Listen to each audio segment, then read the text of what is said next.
Hello, everybody. My name is Fernando Espinoza. I'm from the United States, and today I will be covering a brief grammatical lesson in English. So, I have gone over several things such as the past participles and the perfect verb tenses.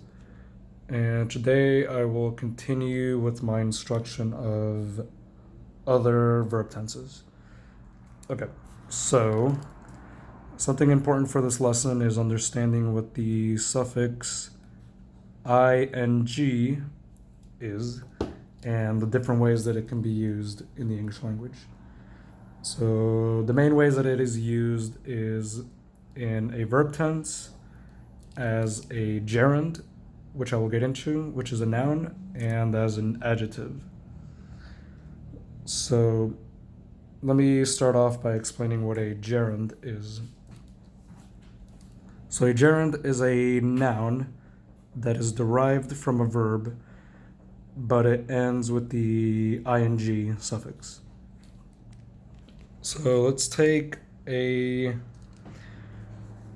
root word such as the word excite. So this is the root in its base form, and essentially what it means is to make happy or to give somebody a sense of excitement or happiness.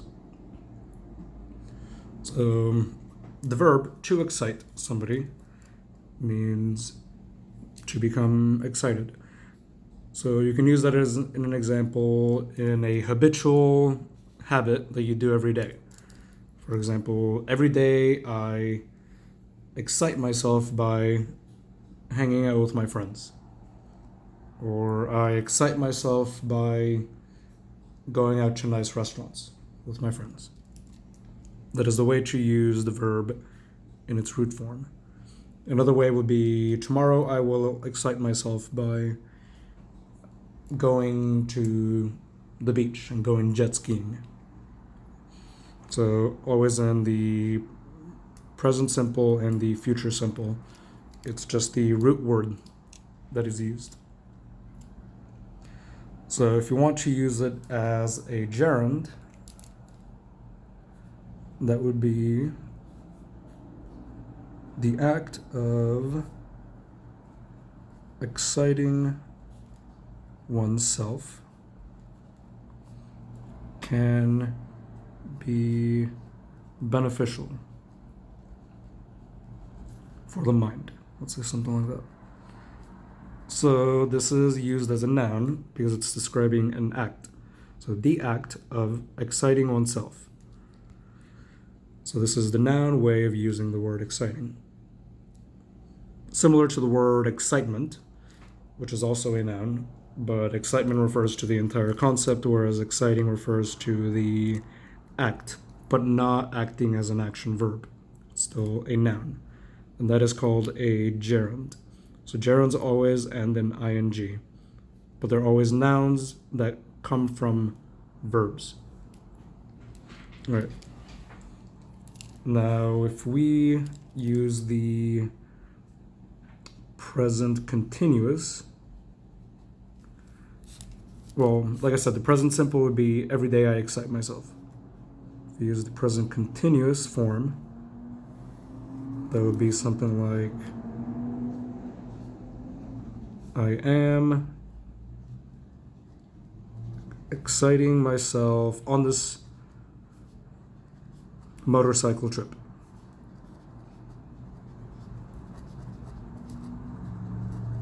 Okay, so this is a verb, and you always have to look at the context and how it's used. All right. Now, if it wants to be used as an adjective, as I mentioned before, words that end in the ing can also be adjectives. You can say,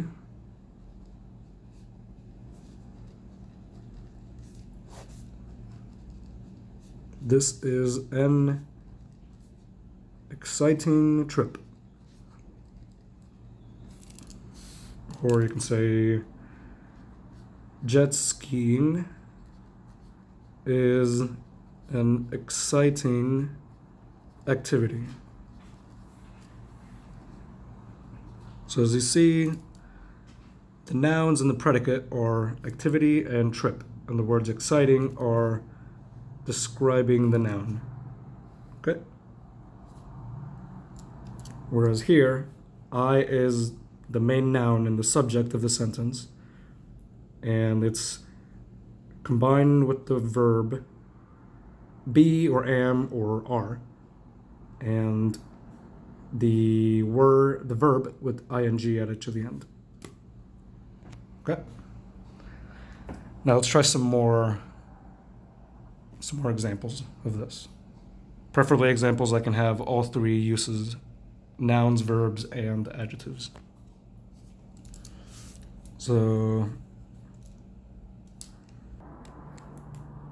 let's come up with a simple word like play. All right. So in the continuous forms, remember, you always add ing. Okay. So something in the present, something that you are doing right now, currently, and you will continue to be doing for the near future. So I am playing, say, basketball now.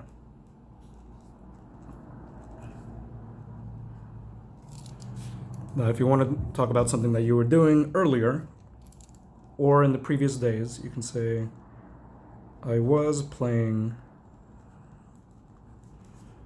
with my friends an hour ago.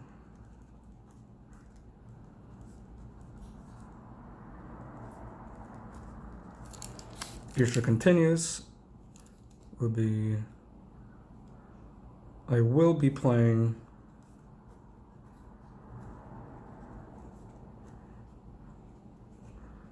basketball at the gym at, say, 4 p.m. if you want to join. Now, future continuous and future perfect continuous verb tenses are usually the more complex ones in the English language. Okay?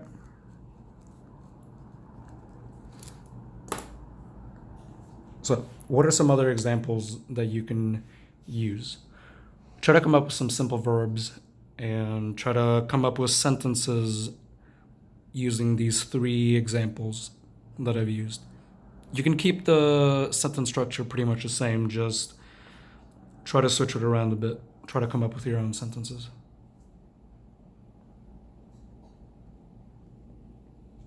Okay.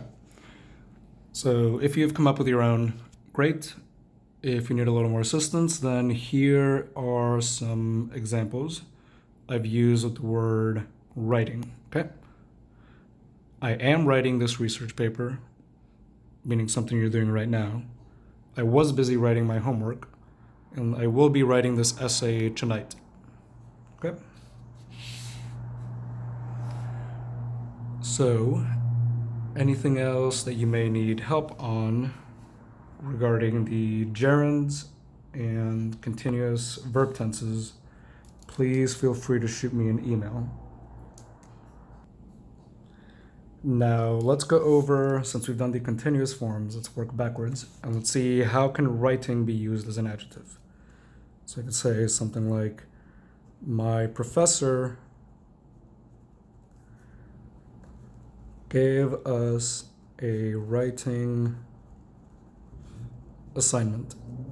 Okay, so how do you know this is an adjective? Because the word assignment is the main noun in the predicate of the sentence. So, right? This part here is the predicate, and this is the noun being described by the adjective. All right? And as you know, the part that says my professor is the subject of the sentence. All right. Now, how can this be used as a gerund here?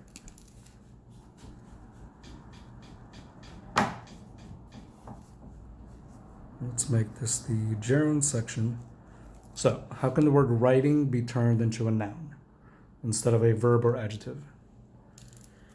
You can say the art of writing has been around for thousands of years. Or even if you wanted to say something like, writing is a good way to practice your English. Or the act of writing is a good way to improve your language skills. Right? Does that make sense? So that is the gerund, the noun version of the words exciting and writing. This is the adjective right here. Exciting trip, exciting activity, writing assignment. And these are the verbs in their continuous forms: present continuous, past continuous, and future continuous. Now I can also go over the perfect continuous forms, of which there are also 3. Okay? So let's go with past perfect continuous.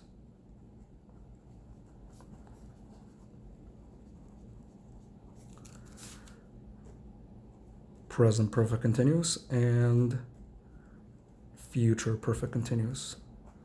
So I know these are the more advanced verb tenses in the English language. So I entirely understand if you do not understand it the first time around. If you have to watch this video several times, then that's perfectly okay. Like I said, if it takes you a few weeks or a few months to master this, I entirely understand. I know that these are the hardest aspects of the English language to learn. Okay, so as I have written here on the paper, I use the example word study. Okay, so in the perfect continuous forms, it's always the word have plus the word been and the verb plus the ing suffix. Okay, so for example, I had been studying for 2 hours when she arrived. That is past perfect continuous. So had plus been plus studying. So the word have is conjugated for past tense and for the pronoun I.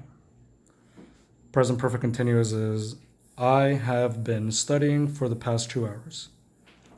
It's something you are doing now and you have been doing and you will continue doing. Future perfect continuous is you're explaining something that will be true when the time comes. So the example would be a conversation that's happening between 2 friends about when they are going to arrive in the near future. So let's say, for example, now it's 1 o'clock. I have been studying since 12 o'clock, and my friend is saying that he's going to arrive at 2 o'clock.